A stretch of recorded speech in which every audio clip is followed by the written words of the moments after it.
अवांजी समातुन ताईं radio voice of Sindh London.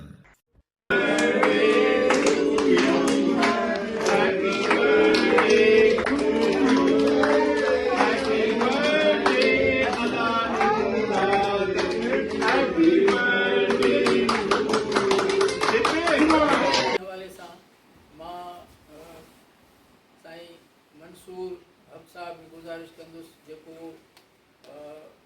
Spokesman आहे GSN फ्रीडम मूवमेंट जो। डूंगर भोए कीर डूंगर भोए कीर सजण मेखूं डूंगर मेरा सेण सुधीर की न मिलंदई की बिया असल में सभ खां अवल त साईं अव्हांखे वाधायूं हुजनि अव्हांजी सालगिरह जूं गॾो गॾु हिन सफ़र जूं। ऐं लफ़ूज़ आप ॻाल्हियूं अहिड़ियूं कयूं असांखे त वरी धरतीअ जे हुन गहराईअ में हुन इश्क में गुम करे छॾी त हाणे मौज़ूआत एतिरा आहिनि तो ज़िंदगी तमामु थोरी आहे। पर साईं पुछियो वियो सवेर त तव्हां छा साईं जा मतिलबु फर्ज़ंद आहिनि। जेके ॾाहा माण्हू हूंदा आहिनि जेके क़ौमुनि जे लाइ कुझु करे वेंदा आहिनि जेके ईअं खणी चइजे त वारसी कंदा आहिनि पंहिंजे वतन जी उन्हनि जा रूहानी पुट हर गलीअ में हर जॻह ते हर जाइ ते उहे सिर्फ़ु ॿोलीअ जे कल्चर जे बुनियाद ते ऐं क़ौम जे बुनियाद ते अलाए जी केतिरा हूंदा आहिनि। साईं असांजो बिल्कुलु वॾो आहे। साईं जी एतिरी असांजी इज़त आहे साईं जेतिरी असीं पंहिंजे वालिद जी कंदा आहियूं। काफ़ी अहिड़ा मामला जेके ज़िंदगीअ में यादि रहिजी वेंदा आहिनि काफ़ी अहिड़ियूं ॻाल्हियूं त यूनिवर्सिटीअ जे दौर में जॾहिं असीं पढ़ंदा हुआसीं त GSN में कमु कंदे इहे थोरा मामला मसइला थींदा हुआ। वाक़ई असांखे का बि अहिड़ी अख़बार या अहिड़ी को अहिड़ो को रेडियो चैनल या कंहिं बि क़िस्म जो चैनल चौधरी मीडिया बि सो इहे कंहिं बि क़िस्म जी असांखे का बि कवरेज कोन ॾींदा हुआ। हालात कॾहिं कॾहिं हेॾा थी वेंदा हुआ पुलिस वट पकड़ रेंजर्स उहे हॉस्टल गेट जे ॿाहिरां ई असीं कोशिशि कंदा हुआसीं 4, 5, 8 दोस्त वठी करे हथ वथ ॿधी करे वाला 2 ॼणा असीं बचियासीं बाक़ी 26, 27 ॼणनि ते केस दाख़िल थी विया। असांजो बचियासीं त असां त इहो वज़न पियो त पोइ उहे 5, 8 दोस्त विहारींदा हुआसीं हॉस्टल गेट ते। उते ई मुख़्तलिफ़ दोस्त ईंदा हुआ जेके मीडिया सां हूंदा हुआ पर उहा का बि रिपोर्टिंग कोन थींदी हुई। रिपोर्टिंग हिकिड़ो दोस्त ईंदो हुयो वॉइस ऑफ सिंध रेडियो जे तां अची करे मोबाइल ते हाल वाल वठी वेंदो हुयो असांखां छा मसइलो आहे कीअं हेॾां होॾां। ऐं ॿियो हुयासीं मतिलबु 4, 5 ॼणा 8 ॼणा वेंदा हुआसीं छो काफ़ी हिरास ऐं ख़ौफ़ जी सूरत हाल हुई त दोस्त ईंदा बि कोन हुआ पर कम खे हलाइणो हो हुनजे करे वेंदा हुआसीं त पोइ उन ख़बर खे जॾहिं ॾिसंदा हुआसीं त इन में रेडियो जी सूरत में जॾहिं इहो वीडियो असां ताईं पहुचंदी दिलि ख़ुशि थींदी त यार वाक़ई कुझु असांजो आवाज़ु जेको आहे किथां वञे थो।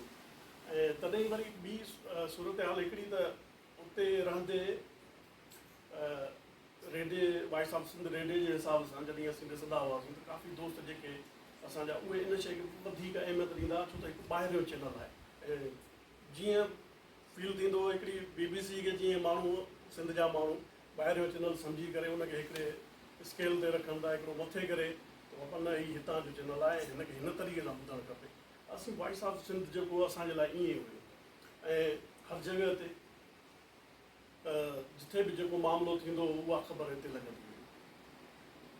बहरहाल हिकु अहिड़े शख़्स जी ज़िंदगीअ ते ॻाल्हाइण जे लाइ मौज़ूआत जी का कमी न हूंदी आहे।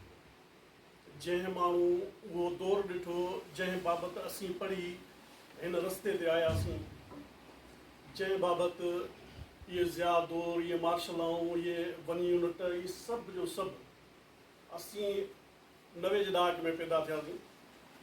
असां हिकिड़ी इहा ॾिठीसीं मार्शल आहे जेका आख़िरी मार्शल आहे थी गुज़री हाणे त वरी मार्शल जी सूरत ई मटिजी वई आहे।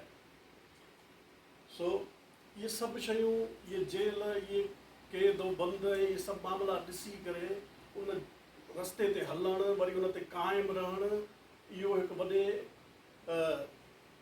ईअं खणी चइजे त वॾी मुर्सीअ जो कमु आहे जेको हर माण्हू जे मतिलबु वस में न हूंदो आहे। असीं बि जंहिं वक़्त खां गुज़रियासीं या जेको कुझु ॾिठोसीं इहो सभु इहे ई कहाणियूं इहे सभु शयूं इन्हनि मां ई फैज़ हासिलु कयोसीं, इन्हनि मां ई सिखियासीं सम्झियासीं।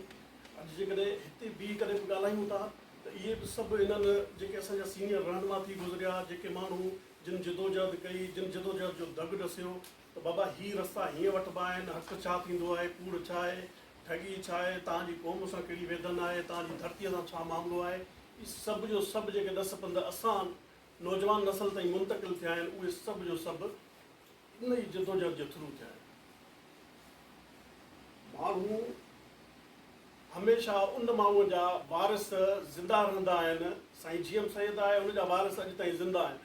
बाबा अॼु ताईं इहा ॻाल्हि हलंदी आहे त जी एम सैद जा ॾिंगा ॿार, हाणे जी एम सैद जा ॾिंगा ॿार अलाए जे केतिरा, जी एम सैद को असांजो ॾाढो त कोन्हे, पर जी एम सैद असांजो रूहानी रहबर आहे, रहनुमा आहे। उनजी हिकिड़ी जेका सियासी रिस्पेक्ट आहे उहो त सैद अलाए केतिरा, पर असीं त कंहिंखे सलाम कोन था करियूं। ओढ़ा सैद बि आहिनि जेके सिध लुटे खाई विया, खपाए विया। अहिड़ा सैद बि आहिनि जेके ॾींहों ॾींहुं ठॻींदा था वतन माण्हुनि खे, ऐं मज़हब जे नाले ते, इस्लाम जे नाले ते जेके पाकिस्तान सां धोखा कया आहिनि उहे सिंधी माण्हुनि सां डेली सिंधी सैद जेके आहिनि त शायदि मुंहिंजे ख़्याल सां पंहिंजा ई हूंदा, को मुंहिंजो हब हूंदो या ॿियो टियों बाद में मुंतक़िल थी विया, सैद थी विया। अॼुकल्ह सभु को अरबी आहे, हिननि जो त DNA थियणु खपे। बहरहाल ही जेका सम्झ, जेको शऊर नए नस्ल ताईं मुंतक़िल थियो, माण्हुनि सोचणु शुरू कयो, असांजी जनरेशन इन्हनि खे सिखियो ऐं सम्झो, इन दग खे वठी करे अॻिते हलिया।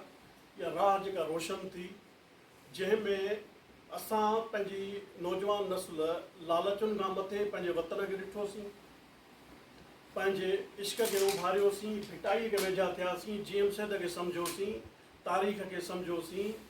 तारीख़ में जेके ठगियूं हुयूं, जेके सिंध सां वेसाघातियूं थियूं, उन्हनि खे सम्झोसीं। उन्हनि जो सबबु साईं ऐं साईं जहिड़ा ॿिया सभु माण्हू आहिनि। सो ॾींहुं मिठाई साईं जो हिकिड़ो शेर आहे, साईं जॾहिं कंहिं कटण जी रस्म बि थिए त एॾे प्यार सां मुस्कुराए वियो, नंढड़ो बि ॿार हुजे। सो ऐं इहा मुस्कुराहट दिली ख़ुशीअ सां ई माण्हूअ जे मुंहं ते ईंदी आहे। माण्हू बेख्तियार मुर्की पवंदो आहे, ऐं उहो वरी को माण्हू जॾहिं जंहिंजी उहा मोहबत वारी अखि हूंदी आहे, उन सूरत ते पवंदी आहे, त उहो महसूसु करे वठंदो आहे त यार हीउ कहिड़ो नज़ारो आहे। सो मां मिठाई साहिब में थोरो तको पढ़ियुमि पिए त हिकिड़ो शेर हो, मूं वरी हुनजो फ़ोटो कढी रखियो हुई, अखियुनि जे अॻियां अची वियो रिसाले में। माना उन वक़्तु मूंखे वरी ज़हन में साॻी तस्वर हिकिड़ो जुड़ी आयो।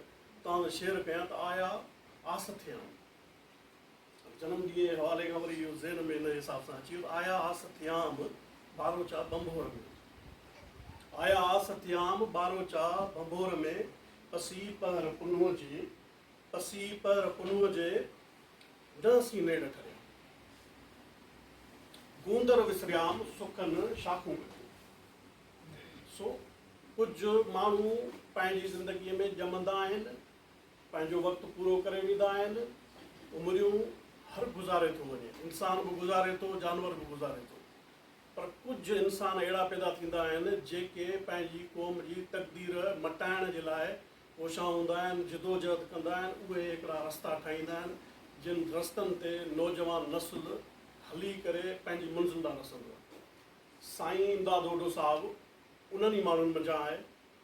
साईं खे जसु हुजे, जंहिं 2012 में 12 खां वठी करे हींअर ताईं जो जेको इहो सिलसिलो आहे, असीं मज़लूम आहियूं, असीं महकूम आहियूं, असीं कब्ज़े जे हेठि आहियूं, असांजी हैसियत हिकु ग़ुलाम खां वधीक का बि न आहे। सिंध में असीं एहतजाज कयूं, असीं खजी वञूं। सिंध में जेकॾहिं असीं दाह कयूं, असांजी दाह जे बदिले असांखे लठ मिले। सिंध में जेकॾहिं असीं ॿाहिरि कंहिं पंहिंजो जमहूरी हक़ जेकॾहिं इस्तेमालु कयूं त जमहूरी हक़ इस्तेमालु करण जे बदिले में बि असांखे थाणा ऐं जेल ॾिसणा पवनि, केस कटणा पवनि।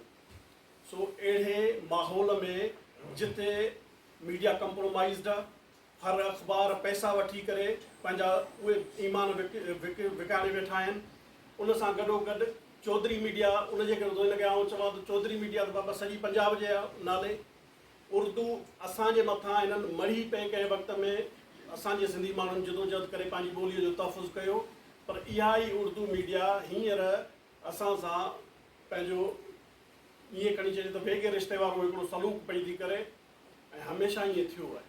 पर उन माहौल में रहंदे, उन घुट ऐं ॿूसट वारे माहौल में रहंदे बि कुझु माण्हू जिन सिंध जो आवाज़ बणिजी करे दुनिया ताईं इहा ॻाल्हि रसाई त सिंध हिकु ग़ुलाम क़ौम आहे, ऐं मीडिया जे वसीले माण्हुनि ताईं इहो पंहिंजो पैगाम पहुचायो त बाबा असांजी मदद कयो, असांजा जेके मसइला आहिनि, असांजा जेका वेदन आहे, असांजा साईं जीअं पंहिंजे ॻाल्हि रखी वियो इहा त असांजा नंढड़ा मासूम ॿार गुलनि जहिड़ा, उन्हनि ते जेके ॾाढ ऐं ॾमर वारा माण्हू आहिनि उहे ॾमरजी पिया आहिनि, मासूम ॿार अॻुवा थी था वञनि, उनजो को बि पतो कोन्हे। जेके माण्हू एहतिजाज कनि था, बबड़ो ते वेहनि था, साईं उन्हनि खे कवरेज ॾिए थो, दुनिया ताईं ॻाल्हि पहुचे थी, बाबा उन्हनि ते FIR थी वञे, उहा बि ATC हथे ख़ाली माण्हू मज़लूम जेके न पंहिंजे हथ में डंडो था खणनि, न को हथियार था खणनि, उन्हनि ते बि FIR कयूं थी वञनि। सो सवाइ दुनिया में दाऊं करण जे का बि चवंदा न वो कंदी वक़्तु मता वो विसारी। सो भेटाई साहिब वांगुरु उन साॻे ई दग ते हलंदे जिन जिन माण्हुनि सिंध जी ख़िदमत कई आहे, उनमें साईं जो नालो त पंहिंजो वटि पाण आहे। सो साईं खे हिन शइ जूं मुबारकूं बि हुजनि, ऐं गॾोगॾु रेडियो सां गॾु साईं खे पंहिंजे जनम ॾींहं जूं मुबारकूं हुजनि। सो वधीक आऊं तव्हांजो वक़्तु कोन थो वठां, ॻाल्हियूं एतिरियूं आहिनि जो ॾींहों ॾींहुं जेकॾहिं शयुनि ते सोचूं था, पढ़ूं था, सम्झूं था, दिलि त चए थी सॼी राति वेही सिंध जे मसइलनि ते ॻाल्हाइजे त छा छा वेदन पई थी सिंध मां। ॿिया दोस्त घणा आहिनि, जीअं साईं जीअं